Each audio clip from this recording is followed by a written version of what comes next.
C'est un plaisir de vous retrouver dans le cadre de cette grande édition du journal à la FM Télévision. Mesdames et messieurs, bonsoir et bienvenue. La psychose araignée ce mercredi à Béni dans la province du Nord Kivu où quelques quartiers de la ville ont connu une journée ville morte. Les activités sont restées fermées sur ordre des mouvements citoyens qui ont décrété 2 journées sans activité pour dénoncer les massacres à répétition perpétrés par les présumés rebelles des ADF. Rappelons tout de même que malgré ce mot d'ordre, les activités se sont bien déroulé au marché central des Kiloquois au centre-ville. Dans l'actualité, on parle également des consultations entamées par la première ministre. Madame Judith Toulouka a fixé au 18 avril le délai de dépôt des noms des candidats qui vont diriger les différents ministères de son gouvernement. Elle souhaite avoir une équipe de 45 ministres. Toujours dans ces chapitres, on va dire que le gouverneur de la ville de Kinshasa, Gentili Ngobila, a conduit une forte délégation dans le cadre de son parti ACP auprès de la chef du gouvernement. Au sorti de l'audience, le gouverneur de la ville a exprimé le vœu de la première ministre qui souhaite avoir des ministres qui vont faire en sorte que l'amélioration de la vie des populations soit réelle. Je vous propose de suivre Gentili Ngobila. Nous avons été invités par la première ministre pour échanger autour des enjeux de l'ère, notamment la formation du gouvernement. Et comme vous le savez, notre formation politique, notre regroupement politique ACPA, s'en est tiré avec 13 députés lors des élections de 2023. Il était tout à fait normal que nous soyons associés à tout ce qui se passe actuellement et surtout concernant la formation du gouvernement. Bon, nous avons été édifiés par la première ministre qui nous a parlé de la taille du prochain gouvernement. Il nous a également parlé des 6 engagements majeurs du président de la République concernant son 2e mandat. À notre tour, comme vous le savez, sa nomination en tant que la toute première ministre femme dans notre pays est un événement majeur pour lequel on ne pouvait pas passer sous silence. Nous l'avons félicité à travers les ondes et là aujourd'hui, l'occasion faisant les la ronde, nous lui avons félicité de visu. Et nous lui avons souhaité également nos vœux de réussite pour son mandat. La première ministre nous a parlé des profils et nous a suggéré de proposer à chaque fois 3 noms pour chaque poste. C'est ce que nous allons pouvoir faire. Et nous a donné des orientations pour s'y faire. C'est ce qu'on va faire. On a besoin pour nous de commencer à tout divulguer. Mais elle a donné des orientations assez claires quant à ça. Je pense que le problème de temps ne va pas s'opposer dans la mesure où la Première ministre nous a donné un deadline. Donc nous avons jusqu'à jeudi, donc nous avons pratiquement 48 heures pour remettre nos listes. Au chapitre de la sécurité, plus rien ne sera comme avant. C'est le mot lancé par le commandant de la police nationale congolaise pour la ville de Kinshasa, le général Blaise Kilimbalimba, qui a lancé une mise en garde sévère lors de la caravane motorisée organisée dans le cadre de la vulgarisation du message contre l'insécurité. La police est dotée des moyens logistiques. Je vous propose de suivre cet élément de Fifi Kalumbwe. Panthère Noire est une opération mise sur pied par le général Blaise Kilimbalimba, commandant de la ville-province de Kinshasa, pour taire définitivement les phénomènes Kuluna à Kinshasa. Si hier, c'est le manque de la logistique qui était un handicap pour la police, cela n'est pas le cas à ces jours, car le gouvernement congolais, par le biais du ministre de l'Intérieur, a doté ces structures des engins et autres matériels qui vont permettre la traque sans condition des inciviques dans tout le coin de la capitale, a dit le patron de la territoriale Peter Kazadi, qui a saisi l'occasion pour une mise au point. Alobi trop c'est trop. Mokonzi mboka a instruire nga alobi alingi lisusu koyoka phénomène kuluna na kati mboka te. Tozo bandango na Kinshasa tokokende na ba province. Kinshasa ezali miroir ya mboka. Esengeli sango ekita na province ke na Kinshasa kuluna ezali lisusu te. Et pour ça vous allez user de tous les moyens légaux pour maîtriser le phénomène wana. Tokani? Est-ce que vous me promettez que Kuluna est aussi là? Il faut Kuluna est là. Donc on respecte les droits de l'homme. Donc on respecte la procédure nyonso en la matière. Mutu oyo azozangisa bakinwa kimia esengeli kokangaye, esengeli ko maîtriser qui qu'il soit. Très serein et convaincu pour assurer la sécurité de la population et de leurs biens avec la perception de ces engins, le général Blaise Kilimbalimba a, juste après réception, effectué un carnaval sur les grandes artères de la ville-province de Kinshasa, exercice qui avait pour objectif présenter à la population les matériels acquis, repérer les sites des bandits urbains et enfin mettre en garde les récalcitrants. Merci na biso oyo utiko doté biso na mituka ya misala pe na ba moyen logistique mosusu ona komatisa ba mesure ya prévention pe ba mesure ya répression ya police nationale utiko tambola nango mpona kotala bisika wana ba makambo ya mabe esalema avec Babiloko autoroute pour prépositionner yango na différents quartiers où tout ça dans la zone rouge pour que à la moindre minute intervention il faut être. Voilà pourquoi nous allons annoncer que nous allons viser au Kitissa criminalité na kati ya mboka Kinshasa pe kupesa eti population nyonso ya vie elala na kimia à la satisfaction ya bakonzi nyonso ya mboka. Plus ces civiques pensent à augmenter le nombre au jour le jour et à ôter la quiétude à la population quinoise, plus la police de la ville-province de Kinshasa, avec à sa tête le général Blaise Kilimbalimba, multiplie également des stratégies pour décourager ces civiques de leurs pratiques. Toutefois, le rajeunissement des éléments de la police, surtout ceux au poste de commandement et aussi le recrutement de jeunes policiers s'avère indispensable pour réussir en bonne et due forme l'opération Panthère Noire.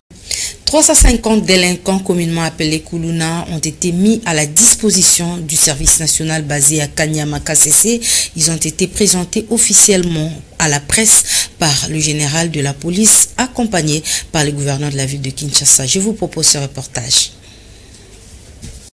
Ces jeunes gens réputés dans la délinquance seront obligés à la discipline afin de servir la nation congolaise. Tombés dans le filet de la police nationale congolaise ville de Kinshasa grâce aux différentes stratégies mises en place par le général Blaise Kilimbalimba pour traquer ces hors-la-loi dans tous les coins de la capitale. Cette vague d'inciviques arrêtés constitue un pari gagné pour la police de la ville de Kinshasa qui est déterminée à aller jusqu'au bout dans la mission lui assignée, celle de la sécurité de la population et de leurs biens. Éradiquer l'insécurité dans la capitale congolaise demeure les leitmotifs de la police nationale congolaise dirigée des mains de maître par le général Blaise Kilimbalimba. L'imbattable patron de la police de la capitale a souligné qu'un autre groupe de bandits est en attente du jugement devant la cour militaire. Ce dernier va rejoindre le groupe qui s'en va aujourd'hui. Les élections des sénateurs sont reportées au 29 avril prochain. L'annonce a été faite par la Commission électorale nationale indépendante qui a évoqué les contraintes financières. Pour plus de précisions, je vous propose ce reportage de Déborah Petit. À travers un communiqué de la Commission électorale nationale indépendante publié le lundi 15 avril 2024 portant sur les reports au 29 avril des élections de sénateurs, gouverneurs et vice-gouverneurs de province initialement prévues pour le 21 et le 28 avril. Ces élections sont reportées pour des raisons de contraintes financières comme a justifié la CENI. Et le nouveau chronogramme prévoit le déroulement de la campagne électorale du 25 au 27 avril. Ces élections ne seront organisées dans les provinces du Kwilu et du Nord Ubangi jusqu'après la tenue du scrutin législatif national et provincial dans les circonscriptions de Massimanimba et Yakoma programmées pour le 28 avril. Mais selon ce nouveau calendrier, la publication et la centralisation des résultats vont se dérouler à la même date. Notons que pour ces élections, la Cour constitutionnelle a reçu qu'au total 7 requêtes de l'élection de sénateurs, dont 5 ont été jugées irrécevables et dérécevables, mais non fondées. Pour celles des gouverneurs et vice-gouverneurs de province, le cours d'appel témoigne d'avoir reçu au total 25 requêtes, dont 12 jugées irrécevables, 7 récevables non fondées et 6 récevables fondées. Rebondissement du procès Boukang Alonso, l'audience prévue pour ce jeudi 18 avril est renvoyée à 3 mois, soit le 22 juillet prochain. La Cour constitutionnelle a rendu publique une ordonnance de renvoi de cette instruction. D'après cette ordonnance, les parties de l'ancien gouverneur de la Banque centrale du Congo et de l'homme d'affaires sud-africain séjournent encore à l'étranger au motif de maladie. Dans l'actualité, on parle également de la condamnation à 20 ans de prison ferme de l'ancien vice-ministre des hydrocarbures Moussa Mondo, l'ancien cadre du PPRD et ancien membre du gouvernement Ilunkamba a tabassé copieusement sa femme jusqu'au dernier soupir. Cette décision a été rendue publique par les tribunaux de grande instance siégeant pour ce cas de flagrance. Société à présent, les avenues Mini Congo et Lumumba au quartier Kingabwa dans la commune de Limete ne sont plus existantes suite à leur état de délabrement très avancé. La population de ces coins implore les autorités à faire d'urgence pour la réhabilitation de ces artères. Je vous propose cet élément de Jancy Elengue et Torres Satibou. L'avenue Lumumba de la commune de Limete au quartier Kingabwa, partant de marché communément appelé Wendy Ambila, jusqu'au croisement de l'avenue Mini Congo appelé Virage, est en état de délabrement très avancé. Et dès l'entrée de l'avenue, on constate des nids de poules et des œufs stagnantes. L'on croirait dans un lac artificiel. Quelques riverains rencontrés sur le lieu n'ont pas raté l'occasion d'exprimer leurs inquiétudes.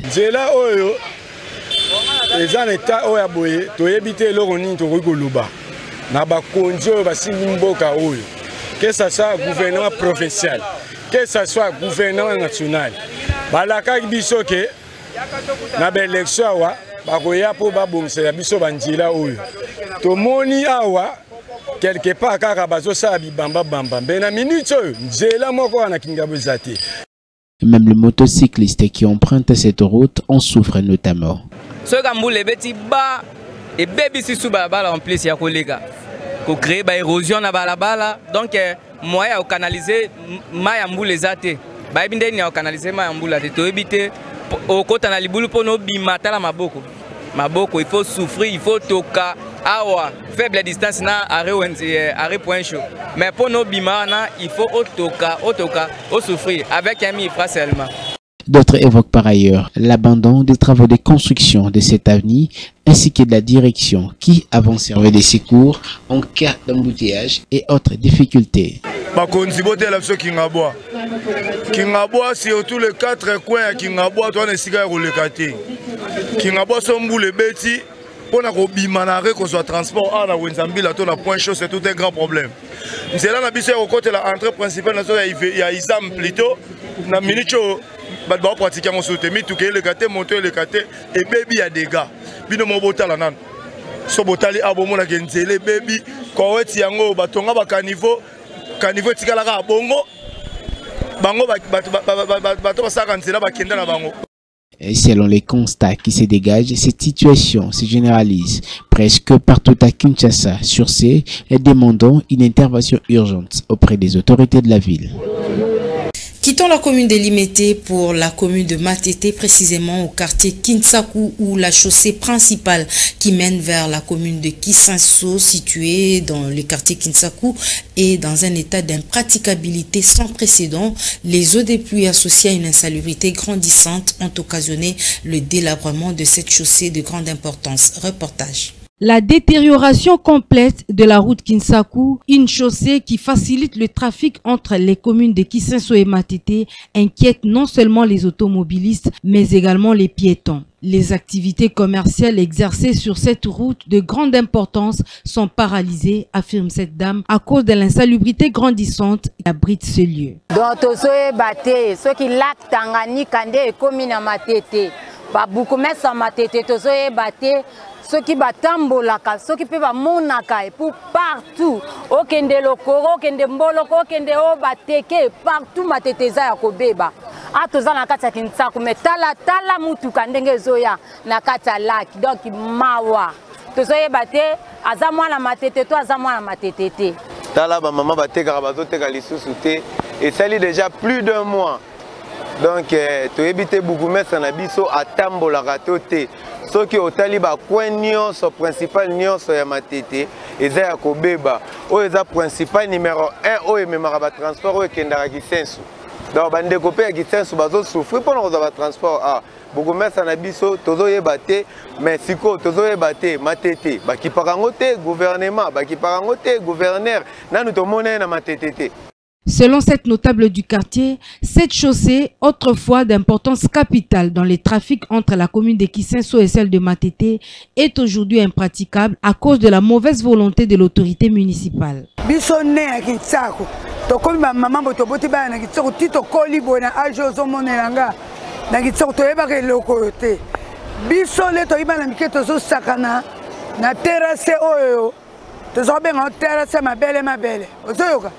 So na koti na itaku na terrasse na kilobi matina na commune Matete.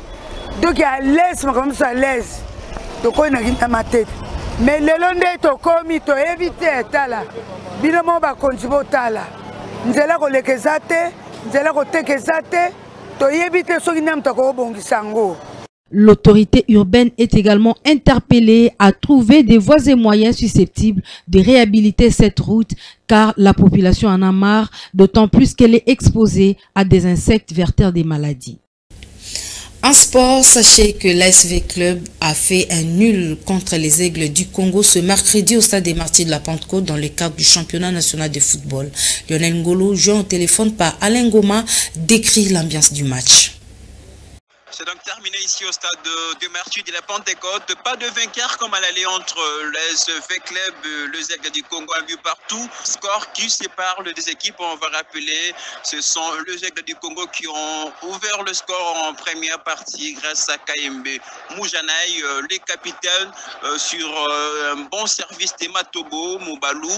Et les capitaines va finir le travail d'une tête incroyable avant l'égalisation de l'ASV Club en toute dernière minute, on va dire comme ça, de la rencontre, et grâce évidemment à Kalonji, entré en jeu, qui évite la défaite pour son équipe. Donc c'est une équipe de V-Club qu'on a vu avec beaucoup de difficultés, en tout cas, ça craint pour la suite. V-Club qui a répété quelques erreurs, voilà ce qu'on a constaté lors du Classico contre le tout-puissant Mazembe. Ça craint, le niveau est très bas. V-Club qui, pour cette saison, vise une place aux interclubs de la cave, ça devient un petit peu douteux puisqu'on rappelle avec ce match nul, V-Club reste toujours en 4e position avec 11 points, une unité d'avance devant les Aigles du Congo. Voilà, c'est comme je l'ai dit, ça n'a pas plu. On a vu le stade qui était prêt aujourd'hui, les supporters très déçus après la défaite lors du Classico n'ont pas en tout cas répondu en gueule le joueur après les matchs. Donc je crois les techniciens marocains qui est l'entraîneur de V-Club doit réagir très vite puisqu'on rappelle le match de V-Club, le prochain match de V-Club arrive très tôt, ça sera le dimanche prochain contre Lubumbashi Sport. Voilà la situation sur place ici au stade de Martyrs de la Pentecôte. Lionel Ngolo pour FM Télévision. Mesdames et messieurs, ce journal touche à sa fin. Merci de l'avoir suivi. Excellente soirée chez vous et bonne suite de programmes sur la FM Télévision. Vous ne serez jamais déçus.